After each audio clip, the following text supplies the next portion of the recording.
بسم الله الرحمن الرحيم. باب المضمضة من اللبن. وبه قال حدثنا قتيبة قال حدثنا الليث عن عقيل عن الزهري عن عبيد الله عن ابن عباس رضي الله عنهما أن النبي صلى الله عليه وسلم شرب لبنا فدعا بماء فمضمض وقال إن له دسما. وفي الباب عن سهل بن سعد وأم سلمة رضي الله عنهما قال أبو عيسى هذا حديث حسن صحيح وقد روى بعض أهل العلم المضمضة من اللبن وهذا عندنا على الاستهباب ولم ير بعضهم المضمضة من اللبن. بسم الله الرحمن الرحيم نحمده ونصلي على رسوله الكريم. দুধ পান করার পরে কুলি করা রাসূলুল্লাহ সাল্লাল্লাহু আলাইহি ওয়াসাল্লাম ইল্লাত বয়ান করে দিয়েছেন ফাইন্না লাহু দাসামা। এর মধ্যে কিছুটা চর্বির মতো বিষয় থাকে, সেই চর্বিটাকে দূর করার জন্য বিশেষ করে দুধ পান করে বা অন্য কোনো খাবার খাওয়ার পরে নামাজে যদি যায় তো সেখানে মুখে খাবারের গন্ধ, খাবারের আসারাত থাকে, এই অবস্থায় নামাজে দাঁড়ানো ঠিক না। এর আগে হালকা কুলি করে নিবে। তো রাসূলুল্লাহ সাল্লাল্লাহু আলাইহি ওয়াসাল্লাম যখন দুধ পান করছেন, দুধ খাইলেন, এরপরে কুলি করেছেন যাতে মুখের থেকে দুধের গন্ধটা, তৈলাক্ত ভাবটা সরে যায়। চলিয়ে باب في كراهية رد السلام غير متودئ.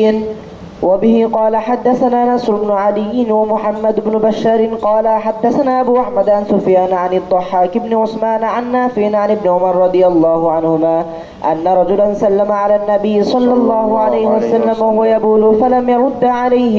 قال أبو عيسى هذا حديث حسن صحيح وإنما يكره هذا عندنا إذا كان على الغائط والبول وقد فسر بعض أهل العلم ذلك وهذا أحسن شيء روي في هذا الباب. وفي الباب عن المهاجر بن قنفذ وعبد الله بن حنظلة وعلقمة ابن الشفواء وجابر والبراء رضي الله عنهم. বাবের নাম ইমাম তিরমিজি রাহমাতুল্লাহ আলাইহি এনেছেন কারাহিয়াতে রদ্দিস সালাম গায়রে মুতাওয়াদ্দি। ওযু না থাকা অবস্থায় সালামের জবাব দেওয়াটা অপছন্দনীয় হওয়ার বিষয়ে। অথচ হাদিসুল বাব যেটা উনি এনেছেন এর মধ্যে এই কথা নাই। যেমন ইবনে ওমর রাদিয়াল্লাহু তাআলা আনহুমা থেকে বর্ণিত, এক ব্যক্তি রাসূলুল্লাহ সাল্লাল্লাহু আলাইহি সাল্লামকে সালাম দিয়েছেন প্রস্রাব করা অবস্থায়, ফালাম ইয়ারুদ্দা আলাইহি, তার জবাব দেননি। তো প্রস্রাব করা অবস্থায় জবাব দেওয়া এটা তো মাকরুহ, এই ব্যাপারে তো কোনো, কিন্তু হাদিসুল বাব তো সেটা না। হাদিসুল বাব তো হলো রদ্দুস সালাম গায়রা মুতাওয়াদ্দি, ওযু না থাকা অবস্থায় সালাম দেওয়া। এই জন্য তো হাদিসুল বাবের সাথে তরজমাতুল বাবের বরায়ে রাস্ত সম্পর্ক মনে হয় না। কিন্তু অফিল বাব যে সকল রেওয়ায়েতগুলো এনেছেন মুহাজির ইবনে কুনফুজ, এই সকল রেওয়ায়েতে তাফসিল আছে। এক রেওয়ায়েতে যেমন মুহাজির ইবনে কুনফুজ, ওনার রেওয়ায়েতে রাসূলুল্লাহ সাল্লাল্লাহু আলাইহি ওয়াসাল্লামকে এক লোক সালাম দিলেন, তো নবী করিম সাল্লাল্লাহু আলাইহি ওয়াসাল্লাম উযু করার পরে সালামের জবাব দিলেন এবং বললেন যে আমি চাইতেছিলাম না যে অপবিত্র অবস্থায় আমি সালামের জবাব দেই। আরেক রেওয়ায়েতে একই ধরনের তাহাবি শরীফের মধ্যে রেওয়ায়েত আছে যে রাসূলুল্লাহ সাল্লাল্লাহু আলাইহি ওয়াসাল্লামকে এক সাহাবী সালাম দিলেন, জবাব দিলেন না। পরবর্তীতে উযু করার পরে জবাব দিয়ে বললেন যে আমি চাইতেছিলাম না যে আল্লাহ পাকের জিকির এমত অবস্থায় আমি করি যে আমি উযু অবস্থায় না থাকি। এখানে জিকিরের কথা উল্লেখ করেছেন। এই সকল রিওয়ায়াতের কারণে যে সালামের জবাব উযু না থাকা অবস্থায় দেওয়া এটা মামনু না মাশরু, এটা মাশরু মামনু না। বাকি রাসূলুল্লাহ সাল্লাল্লাহু আলাইহি ওয়াসাল্লাম যেটা করেছেন এটাকে খাস হালাতের উপর মাহমুল করতে হবে, কারণ অন্যান্য রিওয়ায়াতের মধ্যে আছে নবী করিম সাল্লাল্লাহু আলাইহি ওয়াসাল্লাম যিকরুল্লাহ, এটা বেগাইরে উযু যিকরুল্লাহ করতেন। যেমন ইস্তেঞ্জা থেকে বের হওয়ার পরে যে দোয়া, আম যে মাসনুন দোয়া, গুফরানাকা আলহামদুলিল্লাহিল্লাযী আযহাবা আন্নিল আযা ওয়া আফানি, এর মধ্যে যিকরুল্লাহ আছে। আম্মা জানা আয়েশা রাদিয়াল্লাহু তাআলা আনহা বলেন নবী করিম সাল্লাল্লাহু আলাইহি ওয়াসাল্লাম সবসময় আল্লাহ পাকের জিকিরে মশগুল থাকতেন। যদি আর বিভিন্ন ব্যাখ্যাও বলা হয়, বাকি ওযু ছাড়া, ওযু না থাকা অবস্থায় তেলাওয়াতে কোরআন, ওযু না থাকা অবস্থায় তেলাওয়াতে কোরআনও সাবিত আছে। তো দুনো ধরনের রিওয়ায়াত আছে, যে যেমন এই সকল রিওয়ায়াত দ্বারা মনে হয় যে ওযু না থাকা অবস্থায় জিক্রুল্লাহ না করা চাই। অন্যান্য রিওয়ায়াতের দ্বারা মনে হয় ওযু না থাকা অবস্থায় জিক্রুল্লাহ করা যায়। তাতবিক হলো খাস হালাতে, যখন যেমন নবী করিম সাল্লাল্লাহু আলাইহি ওয়াসাল্লামের এখানে খাস হালত ছিল, মনে চাইতেছিল, বললেন, জবাবও দিয়েছেন যে আমি চাইতেছিলাম না যে অপবিত্র অবস্থায় তোমার সালামের জবাব দেই, আমি চাইতেছিলাম না। তার মানে এটা কোনো বিধান না শরীয়তের, মন চাইতেছিল না। কখনো মানুষের এমন হাল তারি হয়, হাল তারি না, হালত অবস্থা হয় যে অবস্থায় এমনটা চায় না। যেমন পিঁপড়া, এগুলি মারা তো এগুলো জায়েজ আছে, ক্ষতিকারক পিঁপড়া। কখনো দেখা যায় কারো মনের অবস্থা এমন হঠাৎ হয়, আল্লাহ পাকের মাখলুক, একে মারবো থাক, তো নিজে মারতে চায় না, দিলের অবস্থা পয়দা হয়। তো নবী করিম সাল্লাল্লাহু তাআলা আলাইহি ওয়াসাল্লামের যেই সময় এমন খাস হালাত ছিল, এই অবস্থায় জিক্রুল্লাহ ওযু ছাড়া করাটা তবিয়ত চাইতেছিল না, সেই অবস্থার উপরে সকল রিওয়ায়াতগুলো মাহমুল করা হবে।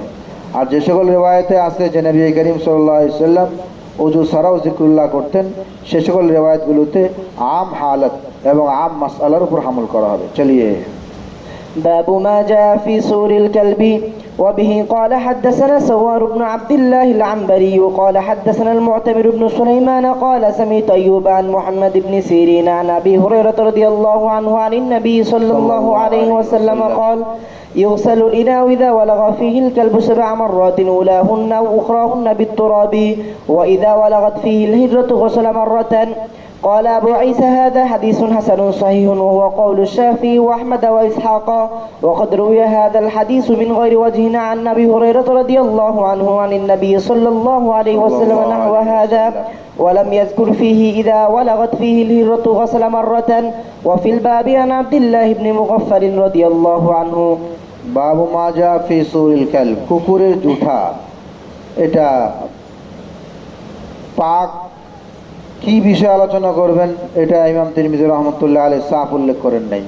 বলছেন মাজা ফি সুরিল কালব, কুকুরের জুঠার ব্যাপারে এই অধ্যায়। তো আমরা দেখি যে হাদিস নিয়ে আসছেন ইমাম তিরমিজি রাহমাতুল্লাহ আলাইহি عن أبي هريرة رضي الله تعالى عنه عن النبي صلى الله عليه وسلم أنه قال يغسل الإناء إذا ولغ فيه الكلب. ওয়ালাগা মানে মুখ দেওয়া, যখন কোনো পাত্রে কুকুর মুখ দিবে তখন সেই পাত্রকে ধৌত করা হবে 7 মাররাত, 7 বার, উলাহুন্না আও উখরাহুন্না বিত্তুরাব, প্রথমবার অথবা শেষবার মাটির দ্বারা। ওয়াইদা ওয়ালাগাত ফিল হিররা, যখন বিড়াল তার মধ্যে মুখ দিবে তখন একবার ধৌত করবে।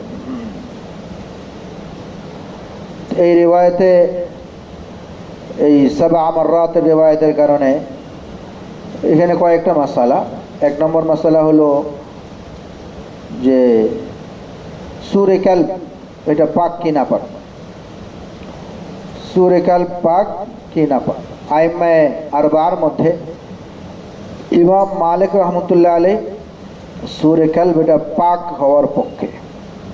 আসলে ইমাম মালিক রহমতুল্লাহ আলাইহি না, আইম্মায়ে সালাসাতের মাসলা হলো যে সিবায়ের সিবায়ের জুঠা এটা পাক। এই উসুলের ভিত্তিতে ইমাম মালিক রহমতুল্লাহ আলাইহিও সুরুল কালবকে পাক বলেন। কিন্তু এখানে ব্যতিক্রম মাযহাব হলো ইমাম শাফি এবং আহমদ ইবনে হাম্বল, ওনারাও অন্যান্য সিবায়ের জুঠাকে পাক বলা সত্ত্বেও কুকুরের জুঠাকে ওনারা নাপাক বলেন। আর ইমামে আজম আবু হানিফা রহমতুল্লাহ আলাইহি কুকুরের জুঠা এটা নাপাক। 1 নম্বর মাসালা। 2 নম্বর মাসালা হলো যদি কুকুর কোনো পাত্রে মুখ দেয় সেটা পবিত্র করার বা ধোয়ার কি পদ্ধতি এবং শরঈ বিধান কি। ইমাম মালিক রহমতুল্লাহ আলাইহির নিকটে যেহেতু এটা পাক তাহলে তো ধোয়া লাগে না, কিন্তু উনি বলেন যেহেতু হাদিসের মধ্যে 7 মাররাত ধোয়ার কথা আসছে, এই জন্য আমরে তাআব্বুদ, এটা কোনো কিয়াসের সাথে সম্পৃক্ত নাই, শরীয়তের বিধান আসছে। কেন আসছে আমি জানি না, বাকি শরীয়তে যেহেতু এটাকে ধুইতে বলা হয়েছে এই জন্য আমরা এটাকে ধুবো। এই জন্য উনি 7 বার ধোয়াকে জরুরি মনে করেন, 7 বার ধুইতে হবে। বাকি এটা কেন ধুবে, এটা নাপাক হওয়ার কারণে না, পাক কিন্তু ধুইতে হবে 7 বার। এটা ইমাম মালিক রহমতুল্লাহ আলাইহির কথা। ইমামে শাফি এবং ইমামে আহমদ ইবনে হাম্বল রাহিমাহুল্লাহ ওনারা বলেন নাপাক হয়ে যায়, এবং এটা পাক করার পদ্ধতি হলো 7 বার ধুইতে হবে, 7 বার না ধুলে এটা পাক হবে না। ইমামে আজম আবু হানিফা রহমতুল্লাহ আলাইহি ওনার কওল হলো সাধারণ নাপাকি ধোয়ার যে বিধান 3 বার ধৌত করা, সেইভাবে এটাকে 3 বার ধৌত করবে, 3 বার ধৌত করলে পাক হয়ে যাবে। বাকি সাবা মাররাত যেটা বলেছেন রাসূলুল্লাহ সাল্লাল্লাহু আলাইহি সাল্লাম, সেটা হিকমতের কারণে ইস্তেহবাবের উপর মাহমুল, এটা ধুইলে ভালো, ধোয়া কোনো জরুরি না। 3 নম্বর বিষয়, এখানে উলা হুন্না উখরা হুন্না বিত্তরাব, প্রথমটা অথবা শেষবার মাটির দ্বারা ঘষবে। তো মাটির দ্বারা ঘষা এটার বিধান কি? ইমাম মালিক রহমতুল্লাহ আলাইহি এটাকে ইস্তেহবাবের আমল করেন, আর ইমাম শাফি এবং আহমদ রহমতুল্লাহ আলাইহি ওনারা এটাকে উজুবের উপর আমল করেন। বাকি ইমাম আহমদ ইবনে হাম্বল রহমতুল্লাহ আলাইহি বলেন শুরুতে একবার মাটি দিয়ে ঘষবে, 7 বারের একবার মাটি দেওয়া হবে, আর অষ্টম বার 7 বারের বেশি আরেকবার মাটি দিয়ে ঘষবে। মোট কয়বার হলো? 8 বার। কারণ এক রিওয়ায়েতে আছে 8 বারের কথা, এক রিওয়ায়েত আছে, সেই রিওয়ায়েতের কারণে ইমাম আহমদ হাম্বল রহমতুল্লাহ আলাইহি রিওয়ায়াত গ্রহণ করেছেন এই কওল। আমি আগেও বারবার বলেছি, আলোচনায় এসেছে, ইমাম আহমদ হাম্বল রহমতুল্লাহ আলাইহির যে মাযহাব, বেশিরভাগ হাদিসের জাহের যেই সকল সূরতগুলো পাওয়া যায় সবগুলো সূরতই সাধারণত ওনার মাযহাবের কওল হয়ে থাকে। তো যেহেতু এখানে 8 বারেরটা আছে, উনি এখানে 8 বারের বিধানটা এর মধ্যে অন্তর্ভুক্ত করেছেন। ইমামে শাফি রহমতুল্লাহ আলাইহি বলেন 7 বারের যে কোনো একবার, চাই শুরুতে হোক অথবা শেষে হোক, 7 বারের 6 বার পানি দিয়ে ধৌত করবে, 1 বার মাটি দিয়ে ঘষবে। তো মূল মাসআলা হলো যে 3 বার না 7 বার ধৌত করবে। মাটির বিষয়টা তো মালিক রহমতুল্লাহ আলাইহি বলেন, ইমাম মালিক রহমতুল্লাহ আলাইহি কলুনি মুস্তাহবাবের উপর আমল করেন। ইমামে শাফি রহমতুল্লাহ আলাইহি 7 বারের কায়েল, বাকি 1 বার মাটি। আহমদ ইবনে হাম্বল রহমতুল্লাহ আলাইহি 7 বারের কায়েল, 7 বারের 1 বার মাটি, আর অতিরিক্ত আরেকবার মাটি। ওলামা আহনাফ বলেন এখানে মাটির উজুবের সাথে মাটির কোনো সম্পর্ক নাই, এখানে পানি দিয়ে 3 বার ধৌত করলেই হয়ে যাবে। 7 বার মাটি ব্যবহার করা এগুলো সব ইস্তেহবাবের উপর মাহমুল। দালাইল ওনাদের দলিল তো হাদিসুল বাব আবু হুরায়রা রাদিয়াল্লাহু তাআলা আনহু থেকে বর্ণিত। ওলামা আহনাফের দলিল হলো যে এই আবু হুরায়রা রাদিয়াল্লাহু তাআলা আনহু থেকেই মারফুআন রিওয়ায়াত আছে কামিল ইবনে আদির মধ্যে, সেখানে রিওয়ায়াত আছে মারফু রিওয়ায়াত ফালইয়াগসিলহু 3 মাররাত, সে যাতে 3 বার ধৌত করে। সেখানে এক রাবি আছে কারাবিসি, এই রাবি নিয়ে কালাম করে অনেকে, কিন্তু এর জবাব হলো ইমাম বুখারী রহমতুল্লাহ আলাইহির উস্তাদ, ইমাম বুখারী রহমতুল্লাহ আলাইহির উস্তাদ, আরো বড় বড় মুহাদ্দিসিন একরামের উস্তাদ। ওনার উপর কালাম করার একটা কারণ হলো যে উনি ইমাম আহমদ ইবনে হাম্বল রহমতুল্লাহ আলাইহি এর জমানা, ওই জমানায় খালকে কোরআনের একটা প্রসিদ্ধ মাসালা ছিল, কোরআন মাখলুক কি মাখলুক না। এই ব্যাপারে ওনার কিছু বক্তব্য কোরআন মাখলুকের সপক্ষে বোঝা যায়, এই কারণে ওনাকে কালাম করা হয়েছে জনি জাইফ রাবি। আসলে বিষয়টা মূল বিষয় হলো যখন খালকে কোরআনের ব্যাপারে ব্যাপক মাসআলা নিয়ে ব্যাপক আলোচনা চলে, তখন যারা কোরআন মাখলুক না এই কথা বলতো তাদের উপর কঠিন শাস্তি আরোপ করা হতো। যেমন ইমাম আহমদ ইবনে হাম্বল রহমতুল্লাহ আলাইহিকে কঠিনভাবে বেত্রাঘাত করা হয়েছে কোরআন মাখলুক না বলার কারণে। তখন বিভিন্ন উলামায়ে কেরাম এই সকল অবস্থায় কৌশলে হিকমতের পথ অবলম্বন করেছেন। এর মধ্যে ইমাম বুখারীও একজন। ইমাম বুখারী রহমতুল্লাহ আলাইহি উনি বলেছেন লফজি বিল কোরআন মাখলুকুন, লফজি বিল কোরআন মাখলুকুন। তো এড়াই গেছেন উনি যে আমি আমার মুখে কোরআনের দ্বারা যে মুখে উচ্চারণ করি, যা আমার উচ্চারিত শব্দগুলো মাখলুক। তো এটা কেন বলছেন? ওই সময়ে যেহেতু কঠিনভাবে ডাইরেক্ট গায়রে মাখলুক যদি বলা হয় যে এটা মাখলুক না, তখন বিভিন্ন শাস্তির সম্মুখীন, বিপদের সম্মুখীন হওয়ার আশঙ্কা। এই অবস্থায় শরীয়তে কেনাই শব্দের ব্যবহার করা, কৌশলগত অবস্থান গ্রহণ করা শরীয়তে গুঞ্জাইশ এবং এর অনুমোদন রয়েছে। তো ওনারা এটা গ্রহণ করেছেন। একই পদ্ধতিতে এই কারাবিসি যে রায়বির ব্যাপারে আলোচনা করা হয়, উনি এই অবস্থান গ্রহণ করেছিলেন। এই জন্য ওনার ব্যাপারে একটা কথা হয়েছে যে উনি খালকে কোরআনের পক্ষে ছিলেন। আসলে খালকে কোরআনের পক্ষে ছিলেন না, অন্যান্য আইমায়ে কেরামের মতো উনি এই অবস্থান গ্রহণ করেছেন। তো এই কারণে ওনার উপর যে জফের যে দাগ লাগানো হয়, এই জফের এই কালামটা এটা নির্ভরযোগ্য নয়, উনি কাবিল কবুল মুস্তানাদ রাবি, হুজ্জত, ওনার রেওয়ায়ত হুজ্জত হবে। তো এক কৌল আবু হুরায়রা রাদিয়াল্লাহু তাআলা আনহু থেকেই সালাসা মাররাতের রেওয়ায়ত সাবিত হলো। আবার সুনানে দারাকুতনিতে এই আবু হুরায়রা রাদিয়াল্লাহু তাআলা আনহুর ফতোয়া উল্লেখ করা আছে।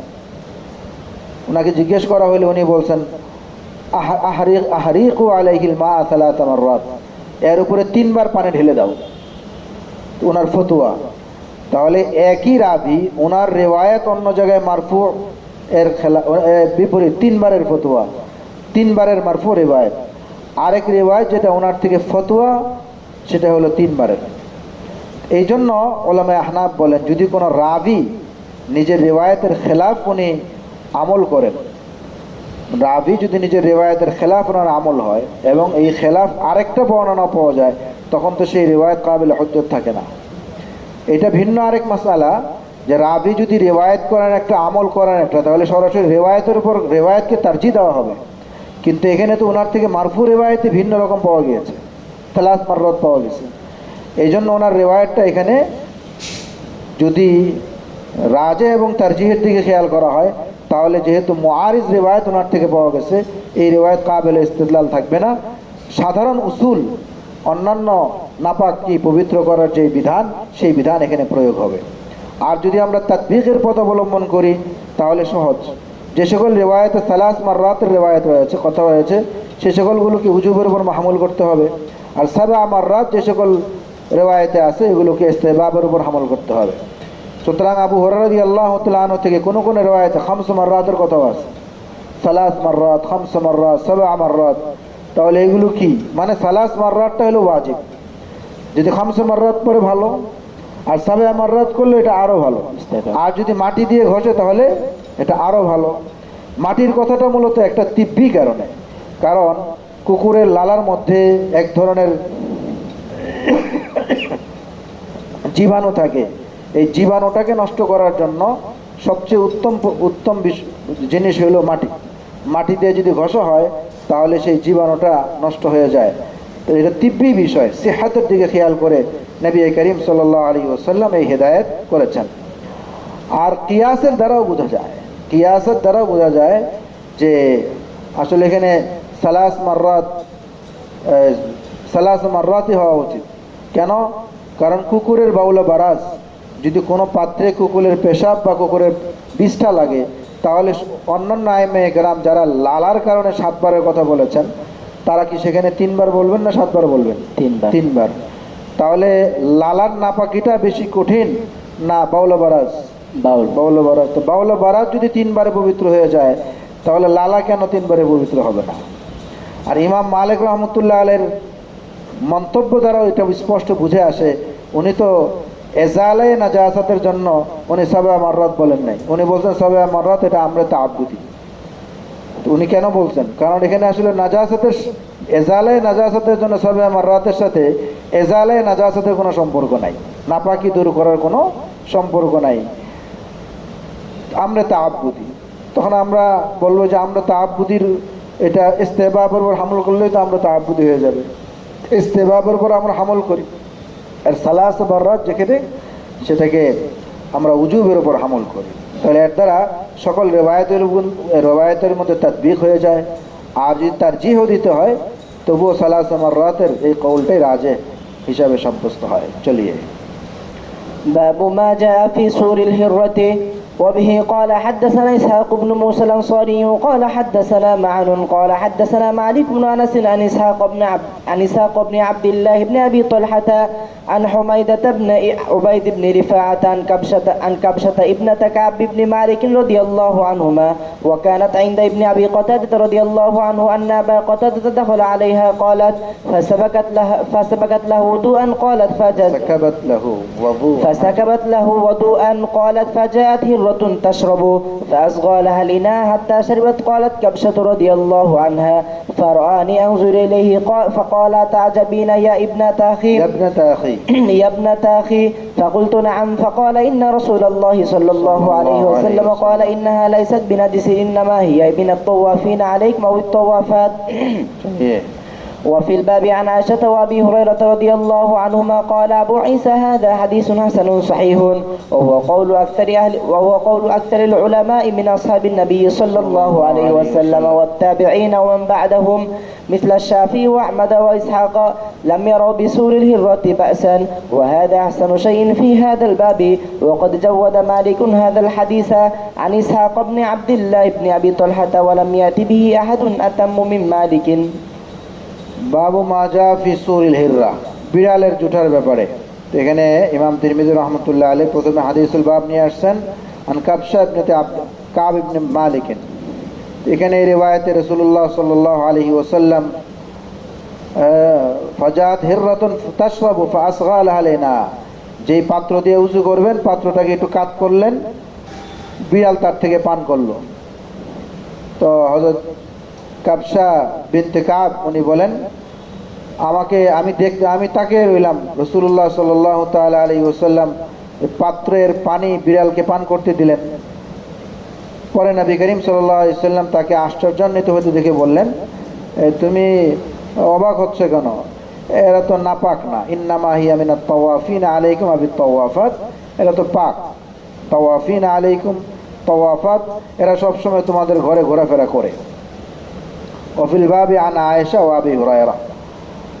তো এখানে বিড়ালের জুঠা পাক কি না পাক এই ব্যাপারে ইমামে আউজাই রহমতুল্লাহ আলাইহি শুধুমাত্র একজন ওনার কৌল পাওয়া যায়। উনি বলেন যে বিড়ালের জুঠা এটা না পাক। ওনার দলিলটা এখানে নাই। ওনার দলিল হলো মিশকাত শরীফে এই হাদিস আছে, মুসনাদ আহমদ ইবনে হাম্বল থেকে রিওয়ায়াত, যে নবী করিম সাল্লাল্লাহু আলাইহি ওয়াসাল্লাম মদিনার এক সাহাবী তার পাশে অন্য বাসায় আসতেন, ওনার বাসায় আসতেন না।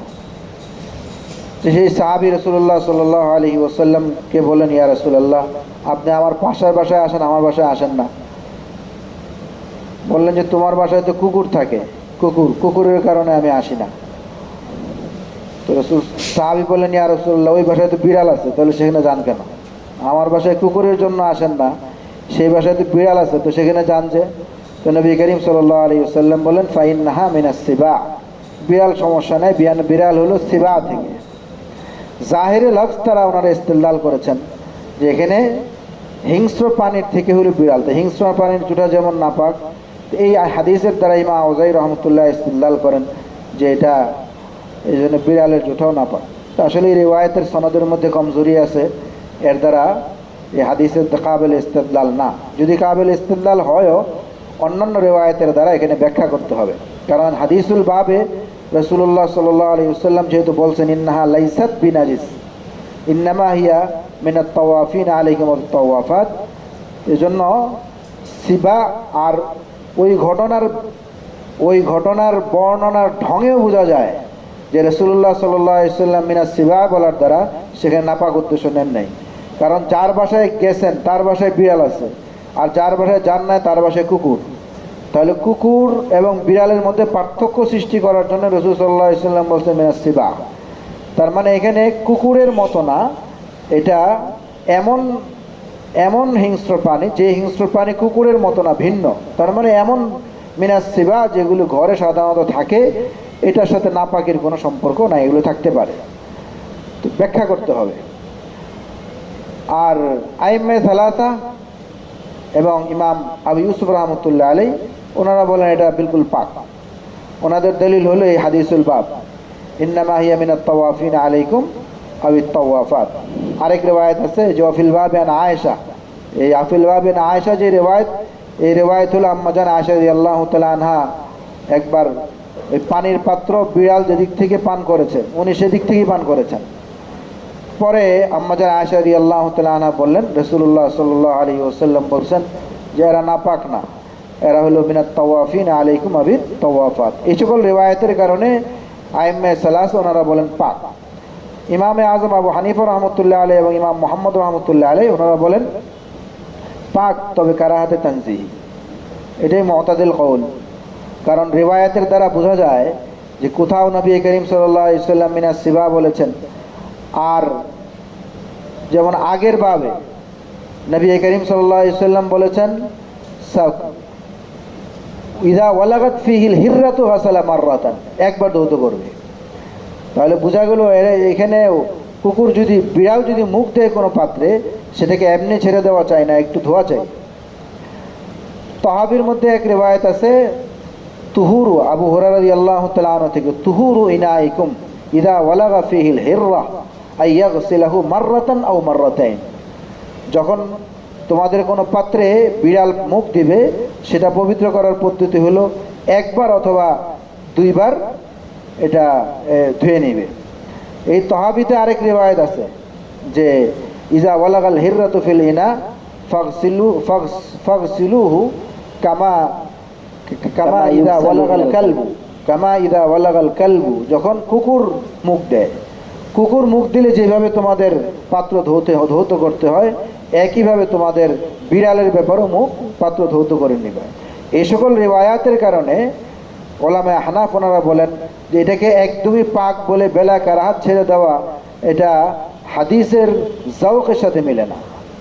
রিওয়ায়াত, বিভিন্ন ধরনের রিওয়ায়াত যদি একসাথে করা হয় তাহলে বোঝা যায় এটাকে একদম নাজাসাত বলা যাবে না, আবার বিলকুল পাক বলে দেওয়া কারাহাত ছাড়া সেটাও বলা যাবে না, এটাকে কারাহাত বলতে হবে। বাকি কারাহাতের মধ্যে এটা কারাহাতে তানজিহি না কারাহাতে তাহরিমি, এই নিয়ে ওলামায়ে হানাফের মধ্যে ইখতিলাফ। বাকি রাজে হলো কারাহাতে তানজিহি, এর উপরে ফতোয়া। চলিয়ে باب المسح على الخفين.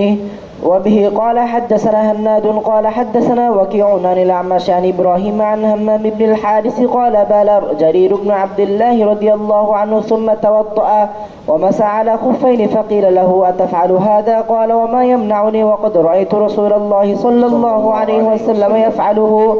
قال وكان يعجبهم حديث جرير رضي الله عنه لأن إسلامه كان بعد نزول المائدة. وفي الباب عن عمر وعلي وحذيفة والمغيرة وبلال وسعد وأبي أيوب وسلمان وبريدة وعمرو بن أمية وأنس وسهل بن سعد ويعلى بن مرة وعبادة بن الصامت وأسامة بن شريك وأبي أمامة وجابر وأسامة بن زيد رضي الله عنهم. قال أبو عيسى حديث جرير رضي الله عنه حديث حسن صحيح.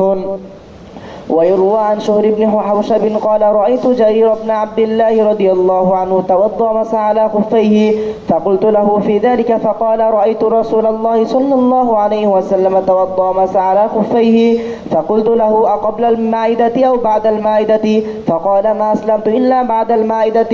قال حدثنا بذلك قتيبة قال حدثنا خالد بن زياد الترمذي عن مقاتل بن حيان عن شهر بن حوشب عن جرير رضي الله عنه. وقال وروى بقية عن هشام بن أدهم عن مقاتل بن حيان عن شهر بن حوشب عن جرير رضي الله عنه. وهذا حديث مفسر لأن بعض من أنكر المسح على الخفين تأول أن مسح النبي صلى الله عليه وسلم على الخفين كان قبل نزول المائدة. وذكر جرير في حديثه أنه رأى النبي صلى الله عليه وسلم مسح على الخفين بعد نزول المائدة. হ্যাঁ, এই ব্যাপারে কথা তো পিছনে আলোচনা হয়েছে। মাসা আল খুফাইন, এর উপর উম্মতের এজমা হয়ে গেছে, মাসা আল খুফাইন করা যাবে। শুধুমাত্র রওয়াফেজরা বলে এই যে নজুলুল মায়েদা, তার মানে উজুর যে আয়াত, উজুর আয়াত নাজিল হওয়ার পূর্বে ছিল মাসা আল খুফাইন, কিন্তু এই কথা অগ্রহণযোগ্য। রাসূলুল্লাহ সাল্লাল্লাহু তাআলা আলাইহি ওয়াসাল্লাম থেকে 80 জন সাহাবী প্রায়, ওনারা মাসা আল খুফাইনের রিওয়ায়াত বর্ণনা করেছেন। এই জন্য উম্মতের এজমা মাস আলাল খুফাইন, এটা উম্মতের এজমা হয়ে গেছে এর উপর। এমনকি ইমামে আজম আবু হানিফা রাহমাতুল্লাহ আলাইহি বলেছেন মা কুলতু বিল মাসহি হাত্তা জাআনি ফিহি মিসলু যাওইন নাহার। দিনের আলো যতটা স্পষ্ট, যতক্ষণ পর্যন্ত এতটা আমার কাছে এই বিষয়টা স্পষ্ট না হয়েছে, ততক্ষণ পর্যন্ত মাস আলাল খুফাইনের বিষয়ে আমি সিদ্ধান্ত দেইনি। এই জন্য আহলে সুন্নাতুল জামাতের একটা আকীদা হলো, আহলে সুন্নাতুল জামাতের আকীদা যে নুফাজ্জিলুশ শাইখাইন, আমরা শাইখাইনকে ফজিলত দিই, নুহিব্বুল খাতানাইন, আর দুই জামাতা ওসমান এবং আলী ওনাদেরকে মহব্বত করি, কিন্তু ফজিলত দিই আমরা আবু বকর এবং ওমর রাদিয়াল্লাহু তাআলা আনহুমাকে। ওয়া নারা বিল মাসি আলাল খুফাইন, আর মাসা আলাল খুফাইনের আমরা কায়েল। আহলে সুন্নাতুল জামাতের এটা একটা মজবুত বিষয়, তো এর উপরে ইজমা হয়ে গেছে। চলিয়ে باب المسح على الخفين للمسافر والمقيم. وبه قال حدثنا قتيبة قال حدثنا أبو عوانة عن سعيد بن مسروق عن إبراهيم التيمي عن عمرو بن ميمون عن أبي عبد الله الجدلي وعن خزيمة بن ثابت رضي الله عنه عن النبي صلى الله عليه وسلم أنه سئل عن المسح على الخفين فقال للمسافر 3 وللمقيم يوم. وأبو عبد الله الجدلي اسمه عبد بن عبد.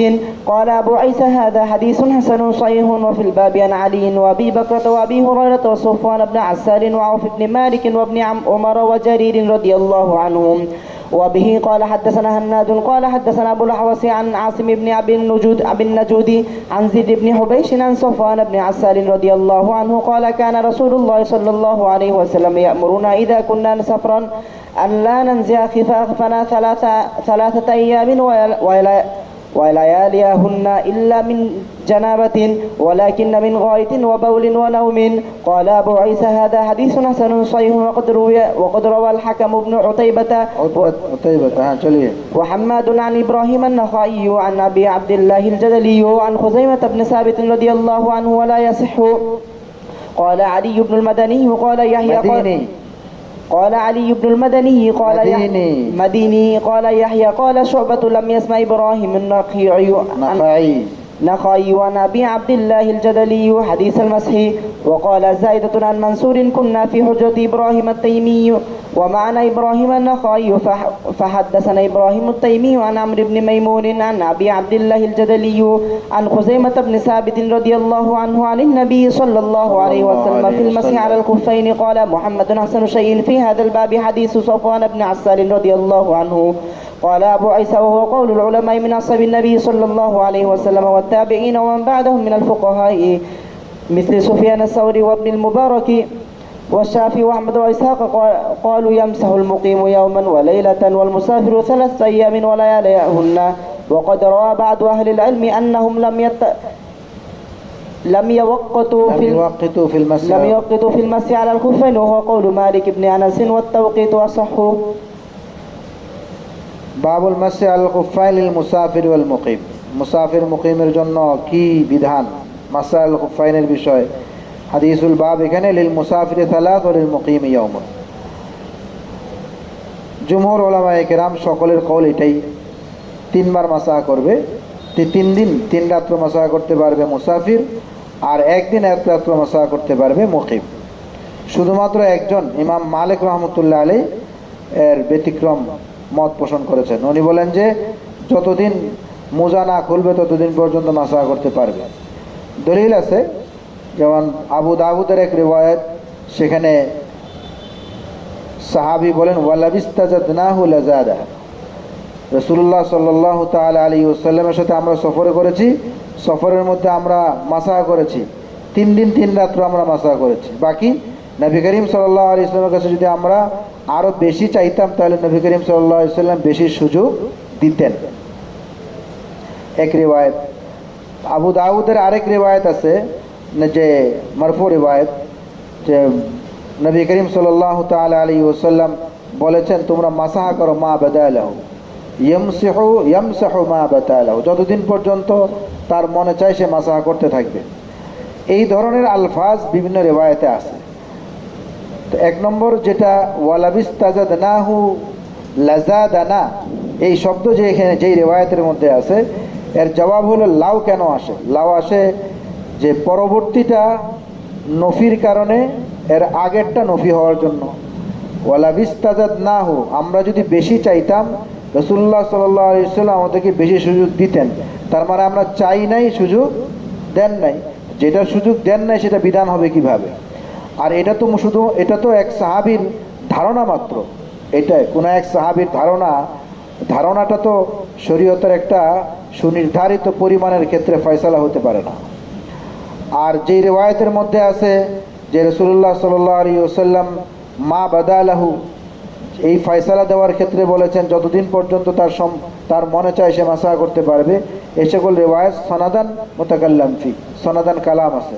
সুতরাং এই সকল রেওয়ায়তের দ্বারা যে সকল সহি রেওয়ায়তের সাথে মোকাবেলা করতে পারে না, এই জন্য জমহুরের কৌল হলো মুসাফির 3 দিন 3 রাত্র মাসাহ করবে, মুকিম 1 দিন 1 রাত্র মাসাহ করবে। শুধুমাত্র ইমাম মালিক রহমতুল্লাহ আলাইহি ভিন্ন মত পোষণ করেন। ইমাম তিরমিজি রহমতুল্লাহ আলাইহিও বলেছেন ওয়াত তাওকীত আসাহ, তাওকীতটাই সময় নির্ধারিত করাটাই আসাহ।